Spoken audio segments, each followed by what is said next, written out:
Hi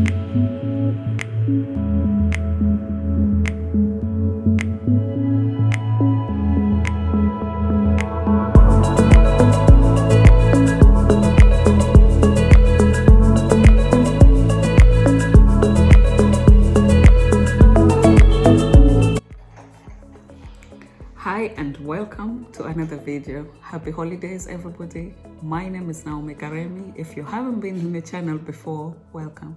If you have been, thank you for sticking around. And yeah, today I'm here with Lucia, my daughter. There goes the husband. But Tom, we need you.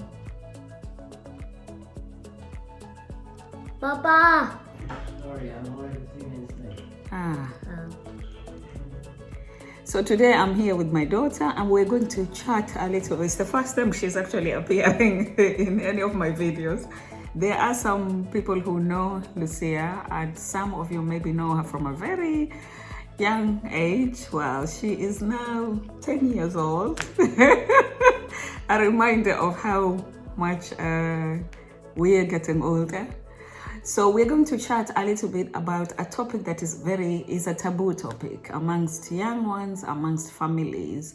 And it's just still one of those topics that is kind of hush-hushed, especially for the young women coming of the womb or the young womb men becoming. And in my culture, I come from a culture of being open and speaking about things. So it was very humbling for me to be able to actually live to pass on the wisdom, because I know, and we both know, that not every mother gets to experience or celebrate their children's milestones for whatever reason. So for me to be able to do that for her and a friend was really nice. So on Saturday, we held a period party for Lucia. She's 10 years old, but some people, when I spoke about it with them, they asked, oh, did she already have it?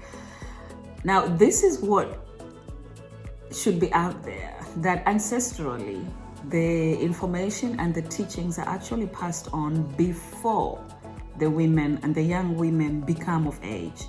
So that was the intention. That was the intention that I set for that celebration. It is for us to pass on the wisdom and the teachings before they get them, so that when they do find themselves in that space, they know how to and what to do. So we'll hear it from the horse's mouth herself, and she's going to share with us what that felt like, how she experienced it, and how she will carry it forward with her own friends growing up. So we had a few ladies that came around, and we had a lady called Fatima, and she was around to do the henna. This was my treat, and Lucia and her friend also had some adornment done for them. In Mombasa, we do henna decoration actually for brides, but also for many milestones. People from the upcountry will tell you that celebrations in Mombasa at the coast, they are very different. We are known for, they are nice. The celebrations are really nice. So I shared a little bit of that with my own daughter and a friend who was here. And we prepared a basket with all their ingredients and the things that they will need when the time comes, so that they will already have them, but also understand how to use them, when to use them, how to take them off, how to be, and the whole hygiene and personal care and everything else. So, Lucia, how was that for you? How was the period party? It was really much information, and it was quite nice to be there with my friend. And especially the henna was super nice. Yeah. And what did you take from the conversation? What advice did you get? Was the advice nice that you got? Yes. In what sense? Why was the advice good? Because then you actually know what to do, not like, oh my gosh, what's happening with me? No, you know what is happening. Yeah. Because many girls who have not been shown or explained to a lot of things, there are girls and young women who, when they see blood, they think they're dying. because nobody in their female lineage or their male lineage spoke about it. Now, the way I did it here, which was done back home for me, was that we had my husband present because he is also raising a daughter. Today I'm here, tomorrow I may not be here. It is for him to understand that at one point, the shopping list and the household shopping will not only include things for the house to use, but that it will include box of panty liners and pads, because then she needs them. And that if she does need them and they have run out, it's not going to be a thing between father and daughter, you know, oh dad, I need a pack of panty liners, they're finished, you know. We want to normalize that. So we had a friend, Lucia had a friend from school who came, and her mother was actually surprised when she went back home because they didn't expect that she would go back with all the goodies that she did, which was really nice. That was a nice surprise for her. Yeah. So when we had the party, everybody else spoke to you about how normal it is. Everybody had it. I had it. Oma Kenya had it. Your Oma else has had it. Tantia Nook has had it. Did you find it was nice, especially to see Tantia Nook, who is your own lineage in the family? Yes. Yeah. It's quite nice to see her. Yeah. Because I also have not seen her in a long time. And the advice that she gave and the gift that she brought you, how did that make you feel? It made me feel quite happy. Nice. But also she spoke about if and when you go to her place and then something like that happened, you got your period and you didn't know. What did she say to you? That it was okay for me to ask. To ask for the pad. If you went in and you found, I have stained my trousers or my skirt, that, you know, you can ask. And we even do it amongst ourselves as women, because not everybody knows when they're getting it. Not everybody has a regular period, for example. So yeah, sometimes you find yourself in somebody else's house and you think, oops, maybe I need one. Do you have one? And yeah, we normally just share what we have. So we have some books that I managed to get for the girls. And Lucia has started reading one. And how do you find it? This book, Yeah, Reaching for the Moon, that is the first one. from Lucy H. Pierce. Yeah, so Lucy HPS is actually known for moon books, especially for young girls or young women becoming. And I absolutely love an excerpt that I read about how she wrote the book.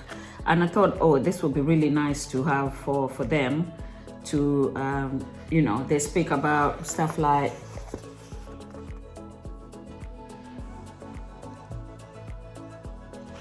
so Lucia has started reading this one. And the idea is that they will read the books amongst each other and then they will swap with each other. Now, the other girl was supposed to take this one, but we will drop it for her in a few days. This was the one that she chose to read first. And it has the same idea, of introducing things to them in a very calm and child-friendly or age-appropriate. And so then when she has read it, they will swap over. Lucia will give her Reaching for the Moon and she will give Lucia this one, unless Lucia has read both of them. And if she has, then Lucia can pass them on to girlfriends in school.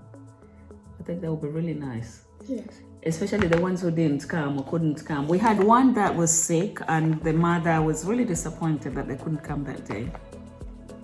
But yeah, that day was about honoring Lucia and the other young lady who was present, and we had some elderly women amongst us who spoke with regards to how normal that is, because we all have gone through it.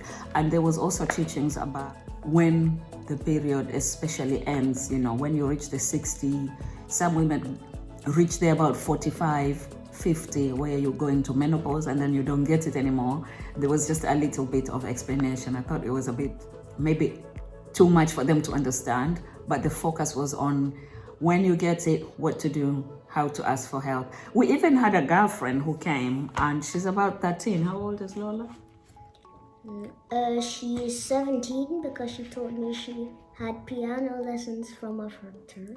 Oh, she's 17, right. She's 17. So she's 17 and she came and shared her own experience on how, when she got hers, how it has been and what she remembers to take in her school bag. So those were the other kind of gifts that the girls got. Lucia got like a little bag that she can put in her school bag from next term, because girls normally start their periods around 11 years old, 12.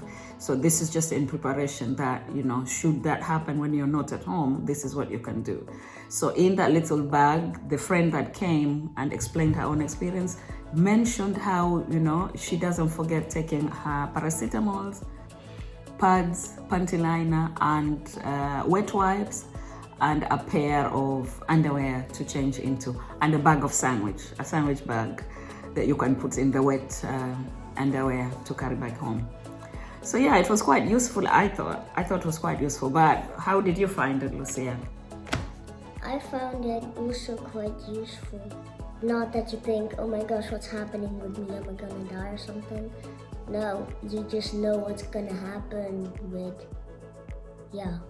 that period. And how do you think if you were in a class and then one of your classmates got it and they didn't know what to do? Mostly, sometimes we're allowed to keep our school bag in the classroom. Some kids don't do that. Mm-hmm. Then I'll just make sure that I can give her something if she doesn't have. Okay, so are you going to only take 2 in your bag, or you'll take 3 for emergency in case you give it to somebody else? 3. You'll take 3? Maybe 4. So part of the reason why I enjoyed doing that was also there was a couple who was here with their daughter, and we spoke about the clashing from all the hormones and everything else, and how the mother is not the enemy. And there was quite some healing that happened while they were here.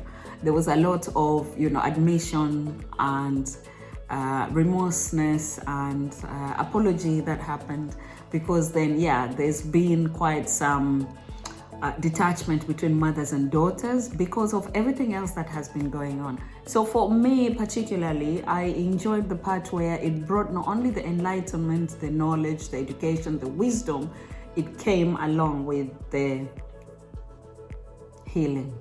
And that is so important, because with every milestone you find people will reflect back into what it becomes a reality, a realization, or affirmation that this is what should have been done, or this maybe was a bit hard, and I'm going to check in with myself. Because truth be told, even mamas and papas, they make mistakes, and sometimes it's nice to just admit and say, you know what, well, I didn't know that made you feel like that. I'm sorry, I didn't know that made you feel like that. So creating these open spaces, and that was one of the things we did with this Mafrauche here. Where she becomes of age now, Lucia, what do you have for the young girls out there who didn't have your experience? What can you tell them? First of all, watch this video and ask your mom, she can explain, and that kind of stuff. Just ask your mom, watch this video, and the older cousins, the older sisters, everybody has had the experience. And I hope you get the information in a calm manner. It's not one to worry about, but it's definitely one that you want to be explained to in a calm and understanding way. Because saying to somebody, I don't want no babies here now, that's not how you explain to somebody what's going to happen. Or don't sit next to boys, you get pregnant. That's also not the way you explain something like that. Because once they get it, they can potentially get pregnant, but it's to actually encourage them to honor themselves and honor their worth. And don't experiment thinking, well, let me try it and see if I would, because that will be a lifelong changing experience. Nidun. Imagine that happening when you're at school. What happening? Imagine what happened. Getting pregnant at school. That's not nice, though. No. That's not nice. No. You need to be able to focus on your education. You can have friends, but you need to have boundaries. So that's another thing that we're going to work on, is creating boundaries, so that the kind of friends who, those kinds of friends who want to push you into, oh, well, you have to do this, otherwise you can't belong with us. then you know, okay, then you're not my kind of gang. It's okay. I can do me and be okay. I don't have to follow the crowd to belong. So that's going to be the next teachings once this pandemic and the corona regulations end, because that same Saturday that we held the party, the announcement came that now we were only allowed 2 visitors per day, and from Christmas only 4 are allowed. So we are back in lockdown again until the middle of January. But hopefully in the summer, I'm hoping to hold another gathering for celebration of the womb. And I will explain a bit more also, because these are the girls and the young ladies who will become mothers. You don't want a mother going into labor not even knowing where their vagina is, where their cervix is. They have no idea because nobody has taught them anything. So work starts from now. The first teacher in a child's life is the parent, and I am taking full responsibility, and I'm doing it with pride. And so I'm encouraging you all out there. Do it for your daughters, do it for your goddaughters, do it for your nieces, your younger sisters. It is vital. In doing that, you are teaching them the right things, not so that they can be taught by strangers sex education. Sex education is a teaching that needs to start from home, so that when they are taught out there the science part and everything else, they can just confirm and say, or affirm themselves and say, yeah, my mom or my aunt or my sister already spoke about this. That it's not new. Suddenly, they start calling themselves Mimi, Kadidi, and whatever. It's a vagina. And like my sister-in-law, Lucia's aunt was here. She was so big on, and it's the most beautiful thing that God created. Be proud, you don't need to put any rose petals down there. You don't have to put any potpourri. It is just as it is. It's the most beautiful thing that God created. It self-cleanses, and we don't have to do much about it. So that's going to be the next video. I will speak more about what Lucia has found from this book so far, and then we'll catch up on the next teachings. So expect the next one with Lucia. Now, what do you think so far? Are you going to say? I like this video, and make sure to subscribe down here, click on the bell for new videos, and give a like. Thank you. So, thank you everybody. Merry Christmas from us. And a Happy New Year. Yes, happy holidays wherever you are. Greetings and many blessings.